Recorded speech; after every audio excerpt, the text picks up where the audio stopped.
사랑하는 형제자매 여러분, 주님의 이름으로 평안을 전합니다. 이 말씀을 듣기 위해 찾아오신 모든 분들의 삶에 하나님의 크신 은혜와 축복이 함께하기를 기도합니다. 오늘 우리가 나누는 이 시간이 여러분의 영혼의 깊은 울림과 위로를 주는 시간이 되기를 소망하며, 혹 이 말씀이 여러분의 마음에 와닿는다면 좋아요와 공유를 통해 더 많은 이들에게 하나님의 은혜를 전하는 통로가 되어주시길 부탁드립니다. 여러분의 작은 손길이 누군가에게는 큰 구원의 메시지가 될 수 있습니다. 지금 이 순간에도 세계 곳곳에서는 우리의 마음을 아프게 하는 소식들이 끊이지 않고 있습니다. 특히 최근 중동 지역에서 벌어진 참혹한 사건들은 우리 모두에게 큰 충격과 슬픔을 안겨주었습니다. 무고한 생명들이 희생되는 모습을 보며 우리는 인간의 잔인함과 세상의 악함에 대해 깊은 고뇌에 빠지게 됩니다. 이러한 비극 앞에서 우리는 수많은 질문을 던지게 됩니다. 왜 이런 끔찍한 일이 일어나는 것일까? 이 갈등의 뿌리는 어디에 있는 것일까? 어떤 이들은 창세기 시절 이삭과 이스마엘로부터 시작된 아주 오래된 갈등의 역사를 이야기합니다.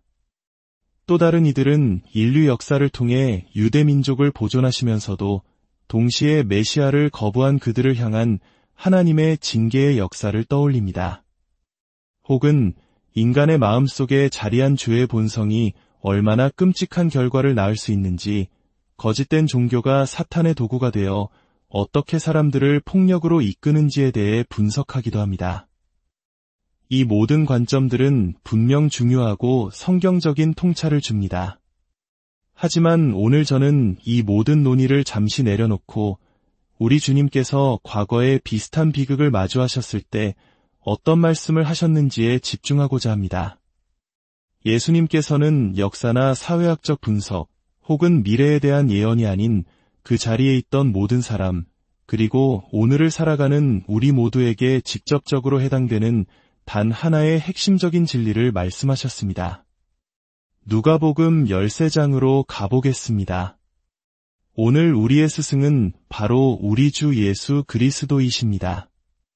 그때 마침 두어 사람이 와서 빌라도가 갈릴리 사람들의 피를 그들의 제물에 섞은 일에 대해 예수께 아뢰었습니다. 이 소식을 전한 사람들은 끔찍한 학살 사건에 대해 이야기하고 있었습니다. 로마 총독 빌라도가 성전에서 제사를 드리던 갈릴리 사람들을 무참히 살해하여 희생 제물의 피와 그들의 피가 뒤섞이는 참혹한 일이 벌어진 것입니다. 당시 유대인들 사이에는 널리 퍼진 생각이 있었습니다. 바로 인과응보, 즉 재앙은 악한 사람에게만 닥친다는 신념이었습니다. 그들은 성전에서 죽임당한 갈릴리 사람들이 분명 다른 사람들보다 더 큰 죄를 지었기 때문에 그런 끔찍한 벌을 받았을 것이라고 생각했습니다. 그러나 예수님의 대답은 그들의 예상을 완전히 뒤엎었습니다. 예수께서 대답하여 이르시되 너희는 이 갈릴리 사람들이 이같이 해를 받음으로 다른 모든 갈릴리 사람보다 죄가 더 있는 줄 아느냐? 너희에게 이르노니 아니라 너희도 만일 회개하지 아니하면 다 이와 같이 망하리라. 예수님은 단호하게 말씀하십니다. 아니다. 그들이 죽은 것이 그들이 특별히 더 악한 죄인이었기 때문이 아니라는 것입니다.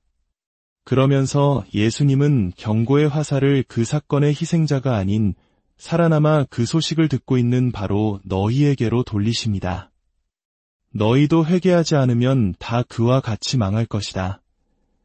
이어서 예수님은 또 다른 사건을 언급하십니다. 또 실로암에서 망대가 무너져 치어 죽은 18사람이 예루살렘에 거한 다른 모든 사람보다 죄가 더 있는 줄 아느냐? 너희에게 이르노니 아니라 너희도 만일 회개하지 아니하면 다 이와 같이 망하리라. 이번에는 의도적인 학살이 아닌 갑작스러운 사고였습니다. 실로암에 있던 탑이 무너져 길을 지나가던 18명이 목숨을 잃었습니다. 사람들은 이번에도 죽은 사람들이 하나님께 더 큰 빚을 진 죄인들이었기에 그런 변을 당했다고 수군거렸을 것입니다. 하지만 예수님의 대답은 같았습니다. 아니다. 너희도 회개하지 않으면 다 그와 같이 망할 것이다. 사랑하는 성도 여러분, 이 말씀 속에 담긴 주님의 음성을 들으십니까? 비극적인 사건의 진짜 메시지는 죽은 자들을 향한 심판이 아닙니다. 그것은 살아있는 우리를 향한 경고입니다. 우리는 언제, 어디서, 어떻게 죽음을 맞이할지 아무도 알 수 없습니다. 우리의 생명은 우리의 통제 아래에 있지 않습니다.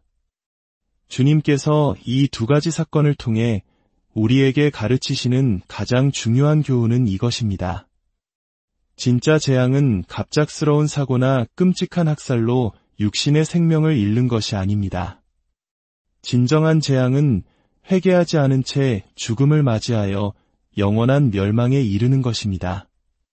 우리는 뉴스에 나오는 끔찍한 사건의 희생자들을 보며 안타까워하고 때로는 나는 그들보다 낫다는 은밀한 안도감을 느낄지 모릅니다.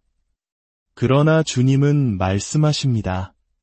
그들과 우리 사이에 본질적인 차이는 없습니다.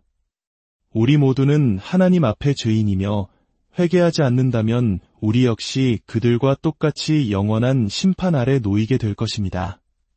그렇다면 회개란 무엇일까요? 회개는 단순히 잘못을 뉘우치는 감정적인 후회가 아닙니다. 회개는 두 가지 근본적인 생각의 전환을 의미합니다. 첫째는 자기 자신에 대한 생각을 바꾸는 것입니다. 나는 선하고 의로운 사람이며 내 힘으로 하나님 앞에 설 수 있다는 교만한 생각을 버리는 것입니다. 그리고 하나님의 거룩한 율법 앞에서 나는 철저한 죄인이며 하나님의 진노와 심판을 받아 마땅한 존재임을 인정하는 것입니다. 내 마음 깊은 곳에 자리한 하나님을 향한 반역과 불순종을 깨닫고 오직 하나님의 자비와 은혜만이 나를 구원할 수 있음을 고백하는 것입니다. 둘째는 예수 그리스도에 대한 생각을 바꾸는 것입니다. 그분을 단지 위대한 스승이나 성인 중 한 명으로 여기는 것이 아니라 나의 죄값을 대신 치르기 위해 십자가에서 피 흘려 죽으시고 부활하신 유일한 구원자여 내 삶의 주인으로 영접하는 것입니다. 나의 모든 죄의 빚을 그분께서 모두 갚아주셨음을 믿고 그분께 나의 삶을 온전히 내어드리는 것입니다. 하지만 이 회개의 촉구가 너무나 엄중하고 무겁게 들릴 수 있습니다. 하나님은 오직 심판만 하시는 두려운 분이신가요? 우리를 향한 사랑은 어디에 있는 것일까요? 예수님께서는 이 질문에 답하시기 위해 곧바로 하나의 비유를 들어주십니다. 한 사람이 포도원에 무화과나무를 심은 것이 있더니 와서 그 열매를 구하였으나 얻지 못한지라. 포도원지기에게 이르되 내가 3년을 와서 이 무화과나무에서 열매를 구하되 얻지 못하니 찍어버리라. 어찌 땅만 버리게 하겠느냐. 대답하여 이르되 주인이여 금년에도 그대로 두소서. 내가 두릅하고 거름을 줄이니 이후에 만일 열매가 열면 좋거니와 그렇지 않으면 찍어버리소서 하였다 하시니라. 이 비유 속에 우리를 향한 하나님의 놀라운 사랑과 인내가 담겨 있습니다. 포도원 주인은 열매 맺지 못하는 무화과나무, 즉 회개하지 않는 우리를 상징합니다. 주인은 3년이나 기다렸지만 아무런 열매를 얻지 못하자 이제는 찍어버리라고 명령합니다. 이것이 바로 하나님의 공의로운 심판입니다. 하지만 포도원지기가 나서서 간청합니다. 그는 우리를 위해 중보하시는 예수 그리스도를 상징합니다. 주인이여, 한 해만 더 기회를 주십시오. 제가 더 깊이 땅을 파고 거름을 주며 온 힘을 다해 돌보겠습니다. 그래도 열매를 맺지 못하면 그때 찍어버리소서. 사랑하는 여러분, 오늘 우리가 숨쉬고 살아가는 이 시간이 바로 하나님께서 우리에게 허락하신 한 해의 유예기간입니다. 우리는 열매 맺지 못하여 진작에 잘려나갔어야 할 존재들이지만 우리를 위해 간청하시는 예수 그리스도의 중보와 하나님의 끝없는 인내 덕분에 오늘도 생명을 이어가고 있습니다. 하지만 기억해야 합니다. 유예기간은 영원하지 않습니다. 하나님의 인내에는 끝이 있습니다. 우리는 빌린 시간 위에서 살아가고 있습니다. 그 시간이 다하기 전에 우리는 반드시 회개하고 주님께로 돌아와야 합니다. 오늘 세계 곳곳에서 일어나는 비극적인 소식 앞에서 우리는 단지 남의 일처럼 바라보아서는 안 됩니다. 그 사건들은 우리에게 묻고 있습니다. 너는 죽음을 맞이할 준비가 되었는가? 너의 삶에는 하나님께서 기뻐하시는 회개의 열매가 있는가? 우리 한국인들에게도 갑작스러운 비극은 결코 낯선 이야기가 아닙니다. 우리는 역사 속에서, 그리고 바로 어제와 같은 가까운 과거 속에서 수많은 이웃을 예고 없이 떠나보내야 했습니다. 그들의 희생 앞에서 우리가 배워야 할 가장 중요한 교훈은 바로 우리 자신의 영혼을 돌아보고 언제 찾아올지 모르는 마지막 날을 준비하는 것입니다.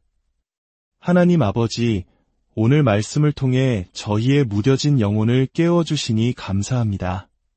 세상의 비극을 보며 두려워하고 남을 판단하는 데 그치는 것이 아니라 저희 자신을 돌아보며 회개할 기회로 삼게 하여 주옵소서. 아직 저희에게 숨을 허락하시고 복음을 들을 기회를 주시는 그 크신 인내와 사랑에 감사드립니다. 성령님께서 저희 마음을 움직여 주셔서 저희의 죄를 깊이 깨닫고 오직 구원자 되시는 예수 그리스도만을 붙들게 하여 주옵소서. 이 말씀을 듣는 모든 심령 위에 하늘의 평강과 위로를 더하여 주시고 그들의 가정과 삶의 터전 위에 주님의 보호하심이 늘 함께하기를 간절히 기도합니다. 우리 주 예수 그리스도의 이름으로 기도드렸습니다.